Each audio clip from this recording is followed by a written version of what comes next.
Hi everyone, स्वागत है आप सभी का टीचिंग गोल्स के इस लर्निंग प्लेटफॉर्म पर। आई होप आप सभी लोग अच्छे होंगे। आपकी सीडी मेंस की तैयारी अच्छी चल रही है। यहाँ पर जो मैं आपको क्लासेस प्रोवाइड कर रही हूँ वो डिजास्टर मैनेजमेंट आपका कंप्लीट हो चुका है। ईवीएस के यहाँ पर टॉपिक्स चले हुए हैं, बहुत सारे टॉपिक्स मैं ऑलरेडी अपडेट कर चुकी हूँ प्लेलिस्ट में। आपका टॉपिक नंबर 7 रहने वाला है। वैसे बहुत सारे टॉपिक हो चुके हैं बट जो नए ऐड कर रही हूँ उसके अंदर आपका टॉपिक नंबर 7 है। पिछली क्लासेस में भी मैंने बात करी थी कि वाटर रिसोर्सेज के बारे में। 2 पार्ट में आपको वाटर रिसोर्स यहाँ पर मिलेगा, जल संसाधन। आज आपका पार्ट 2 यहाँ पर रहने वाला है। इसके अंदर जितना भी आपका डाटा है उसको कंसिडर करेंगे। पहले वाले में हमने थोड़ी सी बेसिक चीज़ें करी थी जो कि आपके एग्जाम में पूछी जा सकती है। आज जितनी भी चीज़ें करेंगी वो आपका फैक्चुअल डाटा है जो कि आपसे पूछा जाएगा। सो इसके अंदर हम क्या क्या पढ़ने वाले हैं, इसके अंदर हम लोग HWRA Haryana water resource authority को पढ़ेंगे। यहाँ पर हरियाणा जल शक्ति अभियान 2023 को पढ़ेंगे। उसके बाद ग्राउंड वाटर ड्रिंकिंग पर्पस के लिए कितना रह गया है वो जितने भी आपके डिस्ट्रिक्ट हैं उनकी बात करेंगे। हम यहाँ पर हरियाणा के सारी चीज़ों को कंसिडर करेंगे बिकॉज आप हरियाणा का एग्जाम देने वाले हो, तो हरियाणा के वाटर रिसोर्स से रिलेटेड सारी चीज़ें यहाँ पर मैंने आपको कवर करने की कोशिश करी है। उसके साथ साथ हरियाणा ग्राउंड वाटर रिपोर्ट है जो कि जिसके अंदर आपको सारी चीज़ें प्रोवाइड करी गई है, उसको भी यहाँ पर अच्छे से पढ़ने की कोशिश करेंगे। अगर आपको वीडियो अच्छी लगती है तो इनको ज़रूर लाइक करें, शेयर करिए अपने सभी ग्रुप्स में, अपने सभी फ्रेंड्स के साथ, ताकि उनको भी ये फ्री ऑफ कॉस्ट जो कंटेंट है वो मिल सके। और सब्सक्राइब कर लीजिए टीचिंग गोल्स को अगर अभी तक नहीं किया है। अगर आप PDF अवेल करना चाहते हैं तो आपको disaster management, EVS, Haryana GK और रोड सेफ्टी के आपको PDF यहाँ पर अवेल हो जाएंगे। काफ़ी कैंडिडेट ने ले लिए हैं। 7419055279 पर व्हाट्सअप करके आप इन्फॉर्मेशन ले सकते हैं। प्लीज़ व्हाट्सअप ही किया करें, कॉलिंग ऑप्शन अवेलेबल नहीं है, तो आप व्हाट्सअप करके इन्फॉर्मेशन ले सकते हैं अगर आपको PDF अच्छी लगती है। अगर आपको ऐसे वीडियोज़ देखने में समस्या है तो आप डायरेक्टली PDF से भी पढ़ सकते हैं। चलिए अपनी वीडियो को आज स्टार्ट करते हैं। Haryana water resource authority, Haryana जल संसाधन प्राधिकरण HWRA क्या है। देखिए, पानी को कंजर्व करने के लिए पानी की जो सिचुएशन है वो ऑल ओवर इंडिया ही थोड़ा सा एक इशू हो चुका है। बट अगर बात करूँ हरियाणा का, तो हरियाणा के अंदर पानी की समस्या का निपटारा करने के लिए, उसको कंजर्व करने के लिए, उसको मैनेज करने के लिए एक अथॉरिटी की यहाँ पर ज़रूरत पड़ी, एक प्राधिकरण की यहाँ पर ज़रूरत पड़ी। इसलिए हरियाणा के अंदर बनाया गया HWRA Haryana water resource authority, जो बेसिकली बात करता है कि उसको हम कैसे कंजर्व कर सकते हैं, कैसे हम एक इफेक्टिव तरीके से पानी का यूज़ कर सकते हैं उसको बिना वेस्ट किए हुए। ठीक है, तो हरियाणा वाटर रिसोर्स अथॉरिटी किस एक्ट के तहत बना, तो Haryana water resource conservation regulation and management. Haryana जो वाटर है उसको हम कैसे कंजर्व कर सकते हैं, कैसे उसको हम सुरक्षित कर सकते हैं, उसका संरक्षण कर सकते हैं, कैसे हम उसको रेगुलेट कर सकते हैं, उसका प्रबंधन की यहाँ पर बात हो रही है। तो जो HWRA है, जो अथॉरिटी है, उसका जो निर्माण है वो किस एक्ट के तहत किया गया है, Haryana water resource conservation regulation and management act 2020 के तहत आपकी ये जो अथॉरिटी है इसको यहाँ पर गठित किया गया है। ये अथॉरिटी क्या करती है, ये चार्ज में है creating a long term and short term plan for water resource management. पानी के जो संसाधन है उसको मैनेज करने से रिलेटेड एक मतलब चार्ज में है। कोई भी एक अथॉरिटी होती है, कोई भी एक प्रशासन होता है जो कि चार्ज में होता है, उसके ऊपर जिम्मेदारी होती है कोई भी काम करने की। तो ऐसे ये जो अथॉरिटी है वो किस जिम्मेदारी को लेता है, जो रिसोर्सेज है पानी के जो भी संसाधन उसको मैनेज करने के लिए। अब इसके अंदर आपका ग्राउंड वाटर भी आ जाता है और आपका सरफेस वाटर भी आ जाता है। ठीक है, और इसको कंट्रोल्ड किया जाता है हरियाणा के अंदर इस अथॉरिटी के द्वारा, जो कि इंश्योर करता है, सुनिश्चित करता है कि आप जो पानी का इस्तेमाल हो रहा है वो डेडिकेटेड तरीके से हो, वो वाइज तरीके से हो, मतलब बुद्धिमानी तरीके से हो, फेयर तरीके से हो और प्रभावी तरीके से हो, बिना किसी वेस्ट के जो है पानी का इस्तेमाल हो। बिकॉज आज के टाइम में पानी पीने लायक तो रह नहीं गया है, साथ साथ जो हमारा घरेलू पर्पज़ के लिए जो हम पानी का इस्तेमाल करते हैं वो भी बहुत कम रह गया है। बात करूँ अगर ग्राउंड वाटर की, जो कि अर्थ के नीचे है, वो बहुत मतलब ये जो लेयर है वो डिप्लीट होती जा रही है, बहुत ही कम होती जा रही है। अगर इसी रफ्तार से पानी हम लोग इस्तेमाल करते रहे, हम लोग वेस्ट करते रहे, तो हमारी फ्यूचर जनरेशन के लिए पानी बिल्कुल भी नहीं रह जाएगा। और इसी इशू को सॉल्व करने के लिए यहाँ पर इस अथॉरिटी को बनाया गया था। ठीक है। जो ये चीज़ आपने हिंदी में भी अच्छे से पढ़ लेना, सारी चीज़ें यहाँ पर दी गई है, मैंने हिंदी में ही एक्सप्लेन किया है। अब चेयरपर्सन कौन है हरियाणा वाटर रिसोर्स अथॉरिटी के? तो श्रीमती केशनी आनंद अरोड़ा है, 1983 बैच की आईएएस ऑफिसर है, रिटायर्ड हो चुकी हैं। इनके बारे में इंटरेस्टेड चीज़ ये है कि ये 3 बहनें थी और तीनों ही बहनें जो है आईएएस अधिकारी है। अब ये एग्जाम में नहीं आएगा, बट एक थोड़ा सा मुझे लगा मैं आपको बताऊं, तो मुझे अच्छा लगा ये चीज़, तो मैंने आपके साथ शेयर किया। 3 बहनें हैं, तीनों ही रिटायर्ड आईएएस ऑफिसर है और राइट ना वो चेयरपर्सन है श्रीमती केशनी आनंद अरोड़ा। ठीक है, हो सकता है आपसे फैक्चुअल डाटा पूछ ले। What is the purpose of Haryana water resource authority? अब पर्पस क्या है, एक तरीके से मैंने आपके साथ ऊपर डिस्कस किया है, हम किस पर्पस के लिए अथॉरिटी बना रहे हैं। पानी को हम कैसे बुद्धिमानी तरीके से, बुद्धिमानी रूप से हम कैसे पानी का इस्तेमाल कर सकते हैं, कैसे हम वाइज तरीके से उसका इस्तेमाल कर सकते हैं, कैसे हम वेस्ट ना करें, पानी को फ्यूचर के लिए भी बचा करके रखें।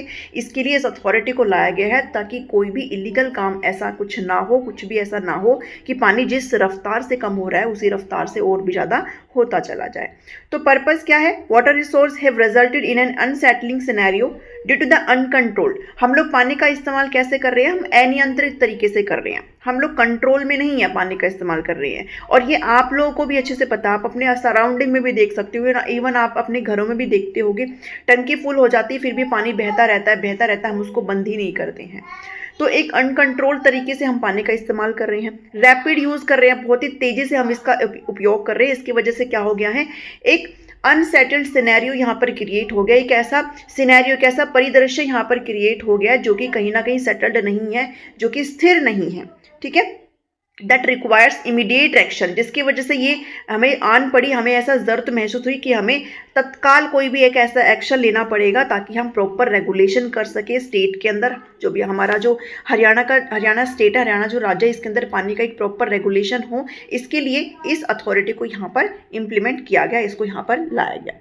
ग्राउंड वाटर का डिप्लीशन होता जा रहा है, जो भूजल स्तर है आपका उसके अंदर गिरावट आती जा रही है, जिसके अंदर आपका भूजल की कुछ क्षेत्रों में स्थायी जल स्तर में गिरावट के साथ साथ, यानी कि जो आपका सरफेस वाटर है वो यहाँ पर गिर रहा है, इसके साथ साथ आपका जो भूजल है, जो ग्राउंड वाटर है, उसके अंदर भी बहुत ज़्यादा गिरावट आ रही है, बहुत ज़्यादा उसके अंदर कमी आ रही है।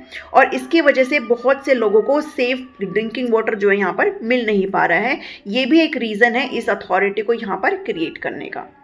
उसके बाद लेजिस्लेशन, अब ये सारी चीज़ें अगर हो रही हैं तो कुछ तो नियम कानून हमें लाने होंगे ना, तो एक ऐसा लेजिस्लेशन ऐसा यहाँ पर कानून पास करना चाहिए ताकि जो भी ये ओवर एक्सप्लॉयटेशन हो रहा है, जो अत्यधिक दोहन हो रहा है और ये जो वाटर क्राइसिस लूम हो रहा है, वाटर क्राइसिस लूम का मतलब क्या होता है, एक उभरता जल संकट जो यहाँ पर क्रिएट हो गया है, इसको रोकने के लिए इस अथॉरिटी को यहाँ पर लाया गया ताकि पानी को प्रिजर्व किया जा सके, उसको कंजर्व किया जा सके, उसके यूज़ को कंट्रोल किया जा सके और साथ ही वाटर यूज जो है उसको रेगुलेट किया जा सके ताकि पानी जो है अधिक मात्रा में हमारे पास, हमारी फ्यूचर जनरेशन के पास भी रहे और हम भी अच्छे से उसका इस्तेमाल कर पाए। तो ये कुछ रीजन है कि इस अथॉरिटी को क्यों बनाया गया था।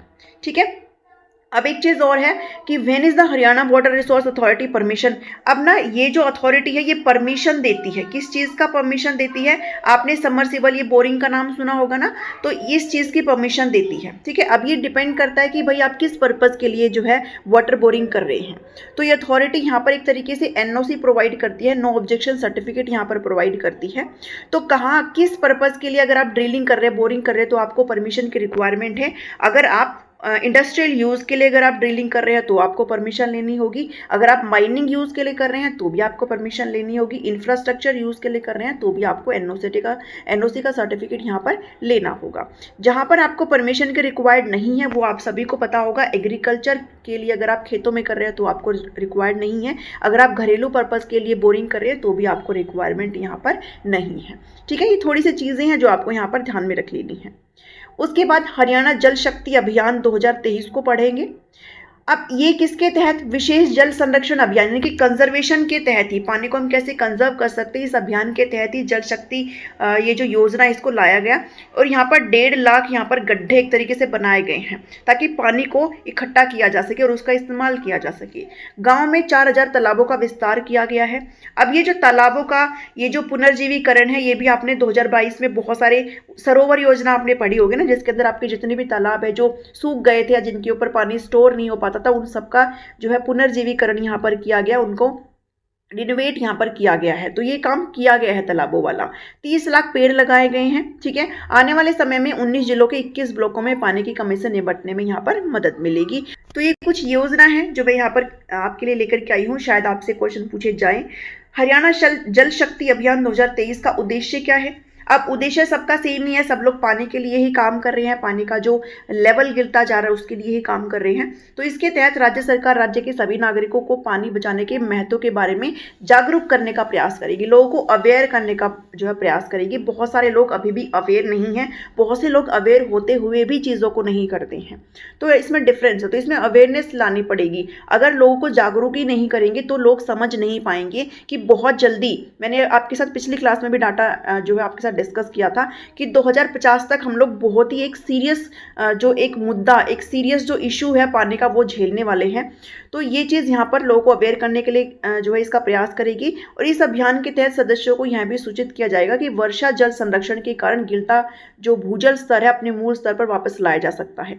वर्षा जल संरक्षण का मतलब क्या है? रेन वाटर हार्वेस्टिंग, ठीक है। रेन वाटर हार्वेस्टिंग बहुत ही इफेक्टिव तरीका हो सकता है। हम अपना जो भूजल स्तर है उसको हम रिचार्ज कर सकते हैं। रिचार्ज करने का मतलब क्या है? हम वापस से उसको भर सकते हैं। तो आप अगर हम नीचे से पानी लेंगे ही नहीं, अगर हम मोटर वोटर चला करके नीचे से पानी लेंगे ही नहीं, अगर हम वर्षा जल संरक्षण के तहत जो हमारा रेन वाटर उसको ही हार्वेस्ट करके अपने अगर घरेलू पर्पज़ के लिए इस्तेमाल कर लेंगे तो हमारा भूजल स्तर बिल्कुल भी गिरेगा नहीं और उसको यहाँ पर मेंटेन किया जा सकता है।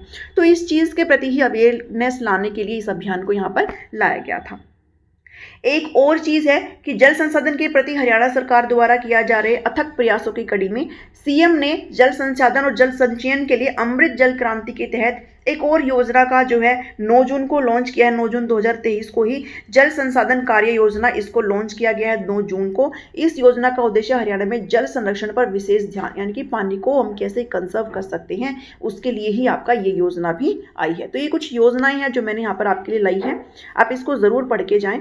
अब हम पढ़ेंगे ग्राउंड वाटर रिपोर्ट, जो कि एक तरीके से है, ये रिपोर्ट काफ़ी पेजेस की है बट जो आपके लिए काम की चीज़ है वो मैं यहाँ पर ला रही हूँ। अगर आपको कंप्लीट पढ़नी है तो आई थिंक 200 प्लस पेज है, उसमें मैं टेलीग्राम पर डाल दूंगी, आप उसको देख सकते हो, ठीक है। बाकी जो मुझे लगा इंपॉर्टेंट है वो मैंने आपको यहाँ पे इस PDF में प्रोवाइड कर दिया है। अब इसके अंदर आपको ग्राउंड वाटर की सुटेबिलिटी बताई गई है कि भाई ड्रिंकिंग पर्पज़ के लिए किन किन डिस्ट्रिक्ट का जो पानी वो पीने लायक रह गया और किन किन डिस्ट्रिक्ट का पानी पीने लायक नहीं रह गया है, और क्या क्या पैरामीटर्स है जो हमें ये बताते हैं कि पानी पीने लायक है या नहीं है, ठीक है। तो ये बहुत सारे मतलब जितने भी हमारे हरियाणा के डिस्ट्रिक्ट है उन सभी का यहाँ पर डाटा आपको प्रोवाइड किया गया है। अब जो पैरामीटर्स यहाँ पर डिसाइड करते हैं इवैल्यूएट करने के लिए कि जो पानी है ग्राउंड वाटर मतलब भूजल स्तर, जो आपका भूजल स्तर है वो सुटेबल है कि नहीं हमारे पीने के लिए, ड्रिंकिंग पर्पज़ के लिए वो अच्छा है कि नहीं है, वो पोर्टेबल है कि नहीं है।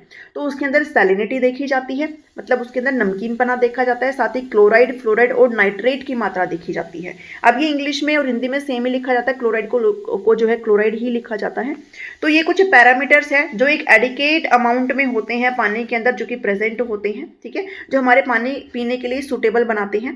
तो ये कुछ पैरामीटर्स है, इनके बेस पर जो है बहुत सारे सैंपल्स लिए गए, उन सैंपल को और इवैल्यूएट किया गया और तब जाकर के कुछ डाटा यहाँ पर प्रोवाइड किया गया है कि किस डिस्ट्रिक्ट का जो पानी वो पीने लायक है और किस डिस्ट्रिक्ट का पानी पीने लायक नहीं है। तो ये ऑब्जर्व किया गया है कि unsuitable quality of ground water, यानी कि कुछ ऐसे पार्ट्स हैं आपके हरियाणा के, कुछ ऐसे पार्ट्स हैं जहाँ पर पानी की क्वालिटी अनसुटेबल है और जहाँ पर आपकी पानी की क्वालिटी सूटेबल है, वो आपको यहाँ पर बताई गई है। तो नीचे जब आप ये देखते हो तो आपको एक नीचे चार्ट प्रोवाइड किया गया है। इस चार्ट को अगर आप देखेंगे तो इसमें डिस्ट्रीब्यूशन ऑफ वेल वाटर्स है हरियाणा स्टेट का, different classes of drinking water suitability. इसके अंदर जो आपके पैरामीटर्स ऊपर दिए गए ना, इलेक्ट्रिकल मतलब इलेक्ट्रिकल कंडक्टिविटी, ठीक है, और क्लोराइड, नाइट्रेट और फ्लोराइड, इन सबका एक डाटा यहाँ पर प्रोवाइड किया गया है सभी डिस्ट्रिक्ट का, अंबाला से लेकर के और आपके जितने भी यमुनानगर का डिस्ट्रिक्ट, जितने भी डिस्ट्रिक्ट इन सबका डाटा आपको मिलेगा कि आपका जो पानी नीचे है उसके अंदर क्या क्या चीज़ें कितनी मात्रा में प्रेजेंट है।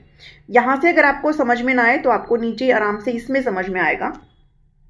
इसके अंदर बताया गया है percentage of portable sample. Portable का मतलब होता है कि ऐसा पानी जो आपके पीने लायक हो, ठीक है, ड्रिंकिंग पर्पस के लिए हो, मतलब सूटेबल हो।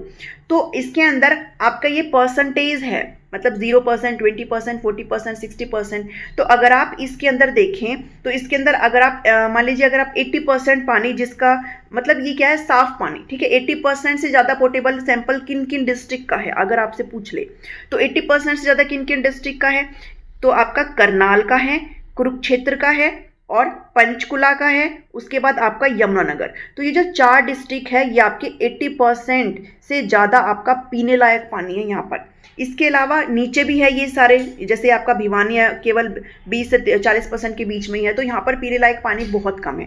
आपसे ऐसे पूछ लेगा कि भाई 80% से ज़्यादा जो है किन का है सबसे ज़्यादा पीने लायक, ठीक है। जैसे आप अगर कुरुक्षेत्र में देखो तो 100% यहाँ पर पीने लायक पानी है, यमुनानगर का यहाँ पर 100% है। तो आपसे ऐसे फैक्चुअल डाटा पूछ लेगा, ये चीज़ें आपने यहाँ पर ध्यान में रख लेनी है, ठीक है। नीचे मैंने आपको लिख करके भी दिया है। इस बार डायग्राम को अगर आप देखेंगे, आपका बार डायग्राम था, इसके अंदर आपको क्लियरली ये शो कर रखा है कि मोस्ट ऑफ द जो ग्राउंड वाटर है वो अंबाला का, कैथल का, करनाल का, कुरुक्षेत्र का, पंचकुला और यमुनानगर का, इनका 75% जो पानी है वो पीने लायक है। मतलब इनका जो डाटा है वो 75% से ऊपर है, ठीक है। 80% किसका था, कुरुक्षेत्र का था, पंचकुला का था, करनाल का था और यमुनानगर का था। बट 75% की बात करूँ तो यहाँ पे कुछ डिस्ट्रिक्ट हो जाते हैं जो कि आपके सूटेबल बनाते हैं आपके पानी को, और जो एक लिमिट होनी चाहिए, जो एक पैरामीटर्स की लिमिट होनी चाहिए। पैरामीटर्स कौन से आपकी सैलिनिटी, आपका नाइट्रेट, क्लोराइड और फ्लोराइड। तो ये जो आपके पैरामीटर्स है इसमें सूटेबल अमाउंट में है, आपके पीने लायक है, ठीक है। और जो जितने भी आपके पैरामीटर है वो डिजायरेबल लिमिट में है, जितनी होनी चाहिए ना उतनी ही लिमिट में है, और इसको पोर्टेबल हम कह सकते हैं। तो ये जो डिस्ट्रिक्ट है आपका, ये 75% आपका जितना भी डाटा है ये आपका, वो आपका पीने लायक है। पोर्टेबल का मतलब ड्रिंकिंग पर्पज के लिए सेफ है, ठीक है। ये थोड़ा सा डाटा आप जरूर ध्यान में रखेंगे। उसके बाद इससे कम किन किन का है, इससे कम आपका भिवानी, गुरुग्राम, हिसार, झज्जर, महेंद्रगढ़, पलवल, रोहतक और सिरसा का है, जिनका डाटा 50% से क्या है, लेस है, ठीक है। यानी कि अगर लेस है तो इनका जो पोर्टेबल रेटिंग है, यानी कि जो पीने लायक पानी की जो रेटिंग है वो कहीं ना कहीं क्या है, कम है। किससे कम है, आपके इस वाले सीरीज से कम है। लोवेस्ट में कौन है, लोवेस्ट में जो आपका डाटा है, lowest percentage of portable water found in district of Mewat और रोहतक। सबसे कम किन का है, सबसे कम मेवात का है और रोहतक का है। तो आप सबसे ज़्यादा वाला ध्यान में रख लेना, कोशिश करना इन सबका ही थोड़ा ध्यान में रख लेना, लेकिन सबसे कम वाले का भी ध्यान में रख लेना कि मेवात और रोहतक का क्या है, कम है, ठीक है। आपको यहाँ पर दिखेगा जैसे इसके अंदर आपका मेवात कहाँ है, ये रहा आपका मेवात, ठीक है। ये आपका मेवात है और इसके अंदर आपका रोहतक ही है, तो सबसे कम है इनका, यानी कि इनका पीने का पानी सबसे कम है। और सबसे ज़्यादा अगर आपसे पूछे तो यमुनानगर का, अगर 2 पूछे तो यमुनानगर और कुरुक्षेत्र का। इसके अलावा आपका 85% से करनाल भी आ जाता है और पंचकुला भी आ जाता है। तो ये डाटा ज़रूर ध्यान में रख लेना, मे भी आपसे पूछ ले, बिकॉज टीजीटी के एग्जाम में डाटा से रिलेटेड क्वेश्चन आपसे पूछे गए थे। उसके बाद परसेंटेज वाइज यहाँ पर अगर बात करें तो मैंने आपको सेम चीज़ ऊपर बताई है। 80% से ज़्यादा किनका है, करनाल, कुरुक्षेत्र, पंचकुला, यमुनानगर का। 50 से 80 के बीच में किनका है, अंबाला, फतेहाबाद, जींद, कैथल, मेवात, पानीपत, रेवाड़ी और सोनीपत। और 50% से कम यानी कि बिल्कुल ही बहुत कम ये पीने लायक पानी है तो भिवानी, फरीदाबाद, गुड़गांव, हिसार, झज्जर, महेंद्रगढ़, पलवल, रोहतक और सिरसा, ठीक है। तो ये डाटा है थोड़ा सा जो मैं आपके लिए लेकर के आई हूँ। आई होप आपको ये सारी चीज़ें समझ में आई है। आज के इस वीडियो में इतना ही है। वीडियो अगर अच्छी लगी है तो उसको ज़रूर लाइक करना, कमेंट करके बताना आपको डाटा कैसा लगा, और टीचिंग गोल्स को सब्सक्राइब करना बिल्कुल भी ना भूलें। PDF अगर अवेल करना चाहते हैं तो वीडियो के स्टार्टिंग में मैंने आपको नंबर दिया था, आप मुझे व्हाट्सअप करके इन्फॉर्मेशन ले सकते हैं। मिलती हूँ नेक्स्ट क्लास में। Thank you, thanks for watching me.